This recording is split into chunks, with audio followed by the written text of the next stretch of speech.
Hello and welcome friends, मैं हूं आकाश कोटनाला। आप देख रहे हैं yoga and Ayurveda science YouTube channel. दोस्तों, आज का जो ये लेक्चर है हर बार की तरह आप सभी के लिए काफ़ी यूजफुल होने वाला है। आज हम यहाँ पर पातंजलि योग सूत्र अर्थात योग दर्शन में वर्णित प्राणायामों के बारे में यहाँ पर चर्चा करने वाले हैं। जैसे कि आप सभी जानते हैं, अगर जो आप चैनल पर पहले से जुड़े हुए हैं तो आप सभी को मालूम होगा कि हमने यहाँ पर योग दर्शन की एक सीरीज यहाँ पर प्रारंभ की है, जिसमें कि अभी तक हम यहाँ पर आप सभी को 17 लेक्चर यहाँ पर दे चुके हैं। आज 18वां लेक्चर है। इससे पूर्व हमने योग के या फिर योग दर्शन के जितने भी मोस्ट जो टॉपिक हैं उनको यहाँ पर आप सभी को यहाँ पर वीडियो के फॉर्मेट में दिया है। आप चैनल पर जा करके इनको देख सकते हैं, कुछ नया सीख सकते हैं। साथ ही साथ आप सभी को बता दें कि चैनल पर आप लोगों को इसी प्रकार से अन्य योग के सभी ग्रंथों से संबंधित वीडियोस भी मिल जाती हैं।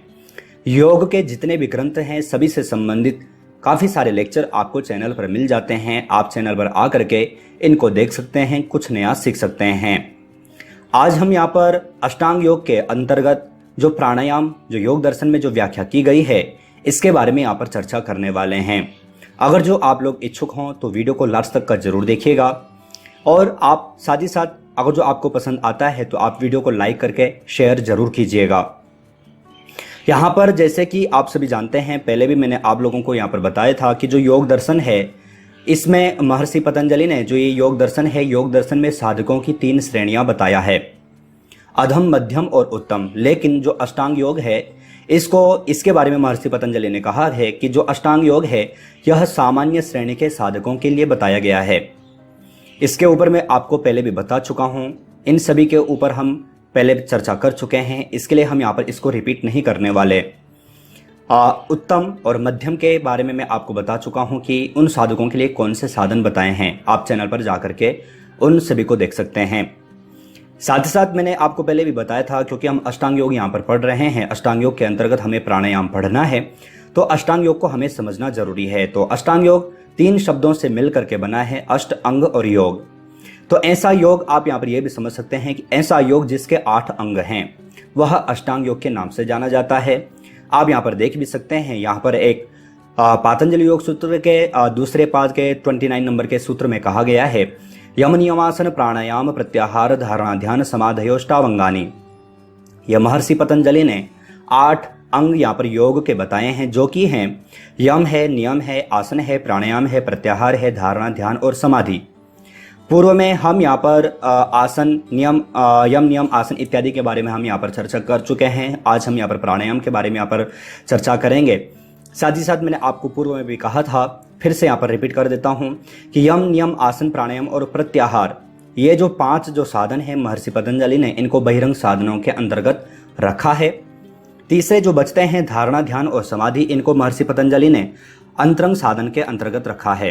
तो ये भी आपको यहाँ पर समझना है, जो कि आपको किसी भी एग्जाम में पूछा जा सकता है। मैं आपको यहाँ पर बता दूं कि आप योग से नेट या फिर MA या फिर डिप्लोमा इत्यादि अगर जो आप कुछ भी अगर जो आप कर रहे हैं तो आपको ये सब प्रश्न वहाँ पर पूछे ही जा सकते हैं। मैं आपको यहाँ पर हर चीज़ यहाँ पर स्टेप बाय स्टेप यहाँ पर बता रहा हूँ, आप यहाँ पर ध्यानपूर्वक देखें। तो आप यहाँ पर अष्टांग योग को यहाँ पर समझ चुके हैं कि अष्टांग योग क्या है, और यहाँ पर 3 के बारे में हम पहले ही यहाँ पर चर्चा कर चुके हैं। आज हम यहाँ पर प्राणायाम यहाँ पर जानने वाले हैं। प्राणायाम का फल क्या है वो हम यहाँ पर जानेंगे। सर्वप्रथम जब हम यहाँ पर प्राणायाम की यहाँ पर व्याख्या करते हैं तो यहाँ पर अगर जो आप दूसरे पाद का यानी कि साधन पाद का अगर जो 49 नंबर का सूत्र को जो आप देखते हैं तो वहाँ पर एक सूत्र हमें वहाँ पर पढ़ने को मिलता है, तस्मिन् सति श्वास प्रश्वास योर गति विच्छेदः प्राणायामः। जो सूत्र है उसको मैं फिर से यहाँ पर रिपीट कर देता हूँ, तस्मिन् सति श्वास प्रश्वास योर गति विच्छेदः प्राणायामः।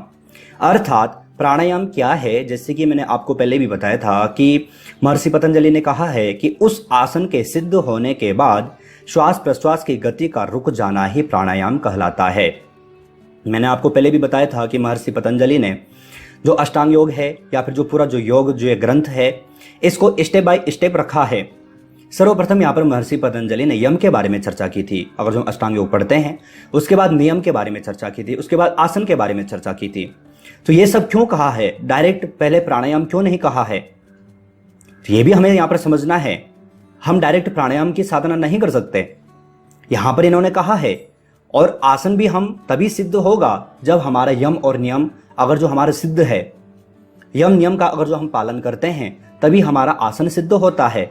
और आसन सिद्ध होगा उसी के पश्चात हम यहाँ पर प्राणायाम की क्रिया कर सकते हैं या फिर प्राणायाम में पहुंचते हैं।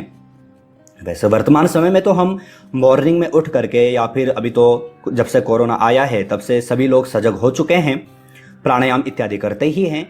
लेकिन यहाँ पर उस प्राणायाम के बारे में यहाँ पर चर्चा नहीं कर रहे हैं। यहाँ पर उस प्राणायाम के बारे में यहाँ पर चर्चा कर रहे हैं जो कि साधक करते हैं, जो कि साधक जो दिन रात जिनकी यही साधना है उनके बारे में यहाँ पर कर रहे हैं। हम तो अगर जो कर रहे हैं तो सिर्फ क्या हमारा ध्येय क्या है, शरीर को स्वस्थ रखना। लेकिन यहाँ पर महर्षि पतंजलि ने जो ये प्राणायाम इत्यादि के बारे में जो बताया है सिर्फ शरीर स्वस्थ रखने के लिए नहीं कहा है। हमारा जो योग सूत्र है ये सिर्फ शरीर स्वस्थ रखने के लिए नहीं है। ये तो महर्षि पतंजलि ने कैवल्य की प्राप्ति के लिए ये सब कुछ यहाँ पर बताया है। तो ये सब साधकों के लिए यहाँ पर बताया है। तो इसीलिए यहाँ पर कहा है कि जो आसन है, आसन जब हमारा सिद्ध हो जाता है, जैसे कि मैंने आपको पहले ही बताया था कि आसन के टाइप्स हमें यहाँ पर पढ़ने को नहीं मिलते। आसन के बारे में यहाँ पर कोई भी चर्चा यहाँ पर नहीं की है, सिर्फ बैठने की स्थिति के बारे में वहाँ पर कहा था। तो महर्षि पतंजलि कहते हैं कि हमारा जब आसन सिद्ध हो जाता है तो उसके बाद जो श्वास प्रश्वास की गति रुक जाती है वही हमारा प्राणायाम कहलाता है।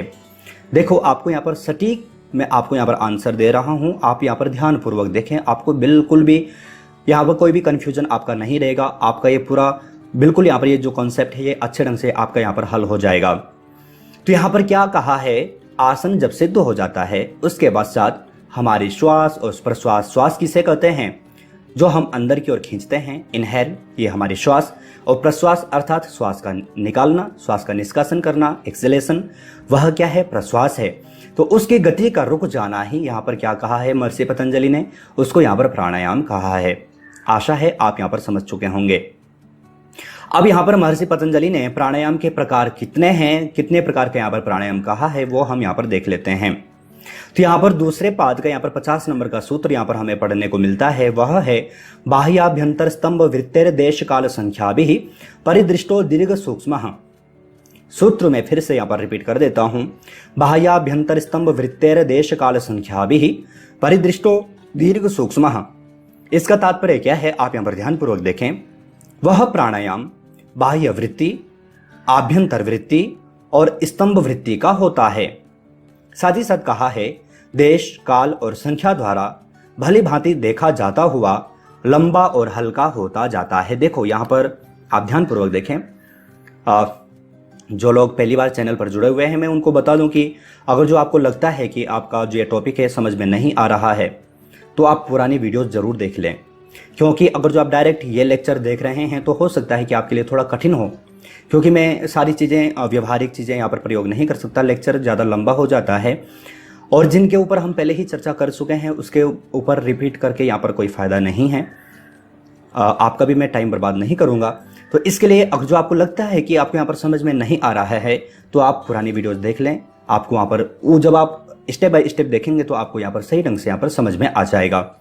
तो यहाँ पर कहा है महर्षि पतंजलि ने कहा है कि वह प्राणायाम बाह्य वृत्ति, आभ्यंतर वृत्ति और स्तंभ वृत्ति।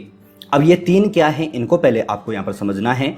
उससे पूर्व मैं आपको यहाँ पर बता दूं, जैसे कि आपने घेरण संहिता पढ़ा है, हठ प्रदीपिका पढ़ा है, शिव संहिता पढ़ा है या फिर हठ रत्नावली पढ़ा है, सिद्ध सिद्धांत पद्धति आपने पढ़ा है और सभी के ऊपर मैं आपको लेक्चर भी दे चुका हूं। जैसे कि आपने घेरण संहिता है, हठ प्रदीपिका है, शिव संहिता है, शिव संहिता में वैसे एक भी वहां पर अलग से वहां पर प्राणायाम कहा है। तो यहां पर आपने देखा है कि 8 प्रकार के यहां पर प्राणायाम कहे हैं। और जब आप घेरण संहिता पढ़ते हैं, हठ प्रदीपिका पढ़ते हैं या फिर जैसे कि आप सिद्ध सिद्धांत पद्धति पढ़ते हैं तो वहां पर आपको प्राणायामों के प्रकार वहां पर अन्य अन्य पढ़ने को मिलते हैं, जिनके ऊपर हम पहले भी चर्चा कर चुके हैं। और साथ ही साथ हमें वहां पर यह भी पढ़ने को मिलता है कि प्राणायाम के भेद कितने होते हैं। तो प्राणायाम के भेद होते हैं सिर्फ 3। कौन कौन से? पूरक, रेचक और कुंभक। तो आपको यहाँ पर ध्यान देना है कि जो भेद हैं वही यहाँ पर महर्षि पतंजलि ने उन्हीं को यहाँ पर प्रकार के रूप में कहा है। अब देखो यहाँ पर क्या है, बाह्य वृत्ति। तो बाह्य वृत्ति अर्थात रेचक।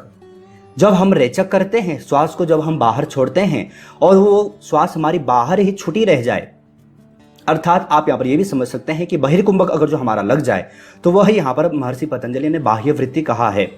आप ध्यान दें, आपका जब वाइवा होता है तो हम टीचर्स लोग काफ़ी बार यही प्रश्न यहाँ पर दोहराते हैं, क्योंकि काफ़ी सारे स्टूडेंट्स को यहाँ पर कंफ्यूजन होता है कि बाह्य वृत्ति अर्थात क्या, आभ्यंतर वृत्ति अर्थात क्या, स्तंभ वृत्ति अर्थात क्या। तो यही आपको यहाँ पर समझना है। तो बाह्य वृत्ति किसको कहते हैं? बाह्य वृत्ति अर्थात श्वास का बहिर्मुख होना, श्वास का बाहर रुके रहना, अर्थात श्वास का रेचन होना, तो ये बाह्य वृत्ति कहा है। दूसरे यहाँ पर है आभ्यंतर वृत्ति। तो आभ्यंतर वृत्ति अर्थात आभ्यंतर अर्थात अंदर की ओर, तो श्वास का अंदर की ओर खींचना, अर्थात आप यहाँ पर पूरक समझ सकते हैं। तो आभ्यंतर वृत्ति अर्थात पूरक। और तीसरा यहाँ पर है स्तंभ वृत्ति। तो स्तंभ अर्थात जैसे क्या, स्तंभ किसको बोलते हैं? खंबे को। तो जैसे खंबा होता है, स्थित होता है, तो उसी प्रकार से यहाँ पर स्तंभ वृत्ति कहा है किसको? अंतः कुंभक को। तो आपको यहाँ पर समझना है, हम जैसे कि पूरक, रेचक और कुंभक करते हैं, तो वही यहाँ पर है रेचक, पूरक और कुंभक। तो यही महर्षि पतंजलि ने यहाँ पर 3 प्रकार का यहाँ पर कहा है। कहते हैं कि वह प्राणायाम बाह्य वृत्ति, आभ्यंतर वृत्ति और स्तंभ वृत्ति का होता है। आगे यहाँ पर इन्होंने कहा है, लेकिन कैसा होता है? देश, काल और संख्या द्वारा भली भांति देखा जाता हुआ। लेकिन ये 3 प्रकार के जो होते हैं कैसे होते हैं? हम इनको किसी देश में देख सकते हैं, किसी काल में, किसी समय में हम इसको देख सकते हैं, संख्या के द्वारा हम इनको गिन सकते हैं, अर्थात इनको भली भांति देखा जाता हुआ। और ये कैसे होते हैं? कभी लंबे होते हैं और कभी हल्के होते हैं। तो ये 3 प्रकार के यहाँ पर महर्षि पतंजलि ने कहा है। देखो, आपको समझना है, अगर जो आपको यहाँ पर समझ में नहीं आ रहा है तो आप वीडियो को रिपीट करके जरूर देख लीजिएगा, आपको यहाँ पर समझ में आ जाएगा। लेकिन फिर भी अगर जो आपका कोई भी डाउट होता है तो आप वीडियो के कमेंट बॉक्स में मुझे भेज सकते हैं। अब यहाँ पर 3 प्रकार के तो यहाँ पर कहा है। आगे यहाँ पर कहते हैं कि बाह्याभ्यंतर विषयाक्षेपी चतुर्थः। अब यहाँ पर चौथे प्रकार का भी यहाँ पर महर्षि पतंजलि ने दूसरे पाद के 51वें नंबर में सूत्र कहा है, अर्थात बाहर और भीतर विषयों का त्याग कर देने से अपने आप होने वाला चौथा प्राणायाम है। तो आप यहाँ पर समझ चुके हैं कि महर्षि पतंजलि ने 3 नहीं बल्कि 4 प्रकार के प्राणायाम कहा है। लेकिन जो 3 प्रकार के जो प्राणायाम हैं ये कैसे हैं? सामान्य हैं, जिनको कि हम किसी देश, काल या फिर संख्या के द्वारा गिन सकते हैं। लेकिन चौथे के बारे में महर्षि पतंजलि कहते हैं कि बाहर और भीतर विषयों का त्याग करके ऐसा प्राणायाम जिसमें अगर जो हमने श्वास को बाहर छोड़ा तो हमें उसका भान भी नहीं है और वो हमारा बहिर्कुंभक ही लगा रह गया।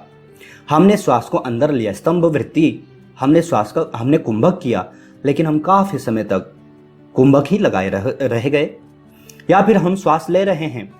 तो कहने का तात्पर्य है, जब हम श्वास लें, छोड़ें या फिर कुंभक लगाएं, तो उस दौरान हमें कोई भी विषयों का त्याग करके, जो ये विषय हैं या फिर मन में कोई भी विषय न आए, हम उनको देख भी ना पाए, ऐसा जो प्राणायाम जो स्वतः हो जाता है, हमें करने की आवश्यकता नहीं होती, ऐसा जो प्राणायाम है वह चौथा प्रकार का प्राणायाम है, जो कि गिनती में नहीं आता, जो कि काल के अंतर्गत नहीं आता, संख्या के अंतर्गत नहीं आता।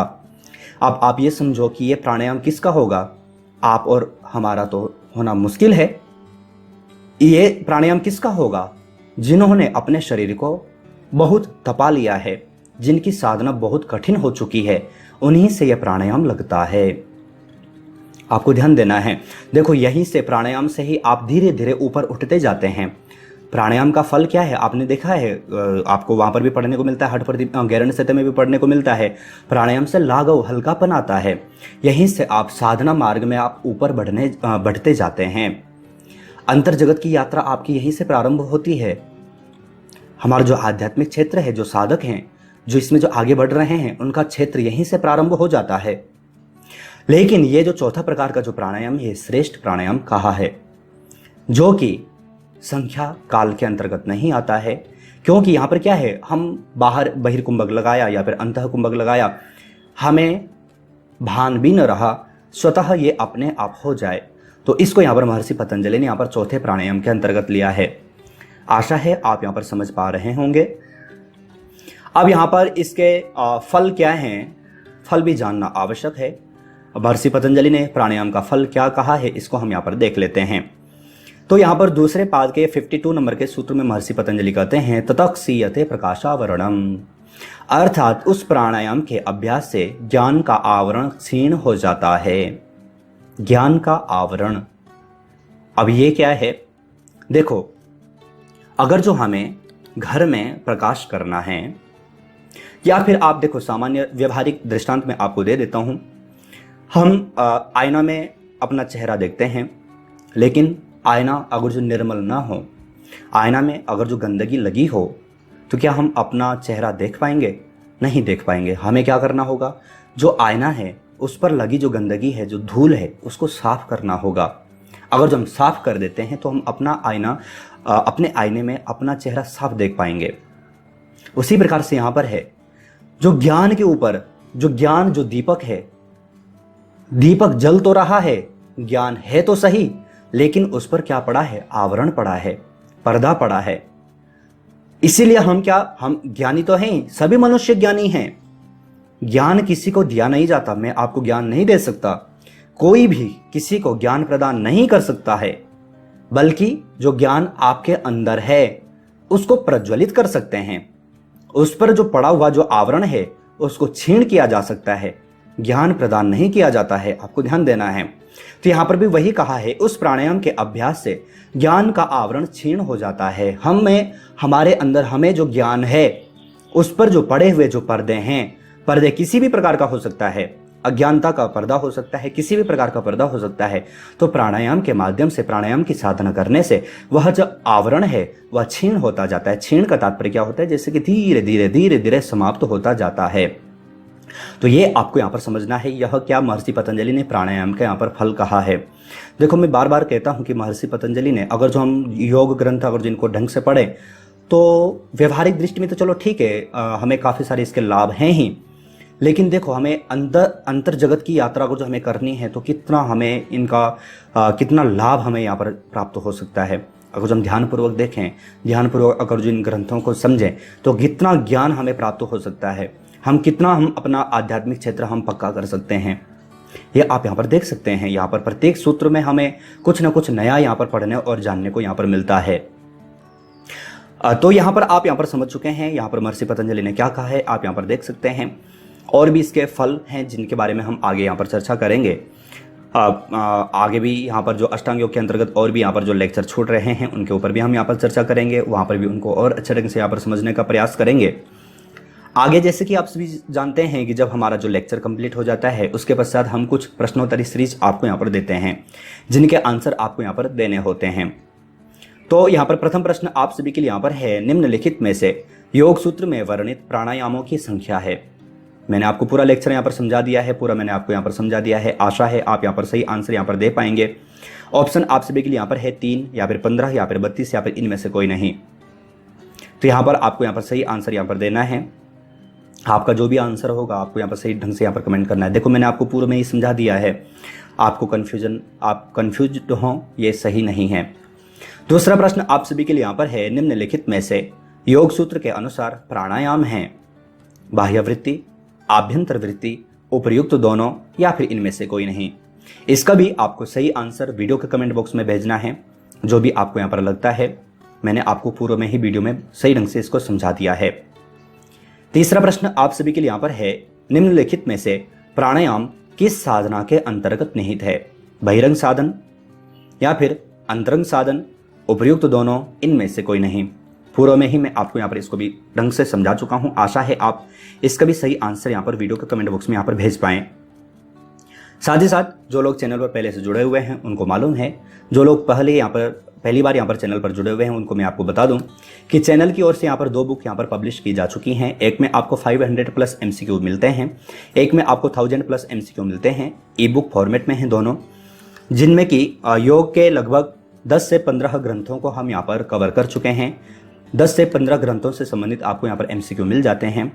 अगर जो आप इनको परचेस करने के इच्छुक हैं तो आप वीडियो का कमेंट बॉक्स या फिर वीडियो का डिस्क्रिप्शन बॉक्स चेक कर सकते हैं। चौथा प्रश्न आप सभी के लिए यहाँ पर है, निम्नलिखित में से योग सूत्र के किस पाद में प्राणायामों की व्याख्या की गई है?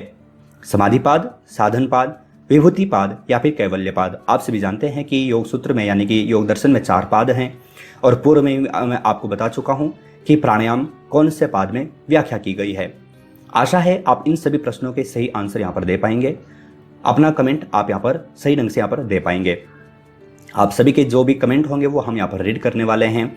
साथ ही साथ यहाँ पर आज हमने, जैसे कि मैंने आपको बताया कि आज हमने यहाँ पर योग दर्शन में वर्णित प्राणायामों के बारे में यहाँ पर चर्चा की है। इसी प्रकार से और भी नए नए टॉपिक आप सभी को यहाँ पर चैनल पर मिलते रहेंगे। और अगर जो आप चैनल पर जाते हैं, अगर जो आप चैनल पर जाते भी हैं, तो आपको योग के इसी प्रकार से 1 नहीं, 2 नहीं, 50 नहीं, 100 नहीं, 300 नहीं, लगभग 350-400 वीडियोज यहाँ पर आपको मैं अभी तक दे चुका हूँ, जो कि आपको कहीं पर भी नहीं मिलेंगे। योग के सारे ग्रंथ आपको यहाँ पर दे दिए जा चुके हैं। आप चैनल पर आकर के अपने किसी भी एग्जाम की अच्छी ढंग से तैयारी कर सकते हैं। साथ ही साथ मैं उन सभी छात्रों को बता दूं, उन सभी स्टूडेंट्स को बता दूं कि जो योग के अच्छे ढंग से किसी भी एग्जाम की तैयारी करना चाहते हैं, अगर जो आप चैनल से मेंबरशिप लेना चाहते हैं, तो आप जैसे ही चैनल पर ज्वाइन बटन प्रेस करेंगे तो आपको कुछ प्लान यहाँ पर नजर आ जाएंगे। आप अपनी इच्छा अनुसार अपने एग्जाम की तैयारी के लिए कोई भी प्लान यहाँ पर चूज कर सकते हैं। आशा है आज का लेक्चर आप सभी के लिए काफ़ी यूजफुल रहा होगा, आप कुछ नया यहाँ पर सीख पाए होंगे। इसी प्रकार से नए टॉपिक, नए लेक्चर्स के साथ आप सभी से यहाँ पर फिर से मुलाकात होगी। तब तक आप अपना और अपनी फैमिली का बहुत ख्याल रखिएगा। बाय।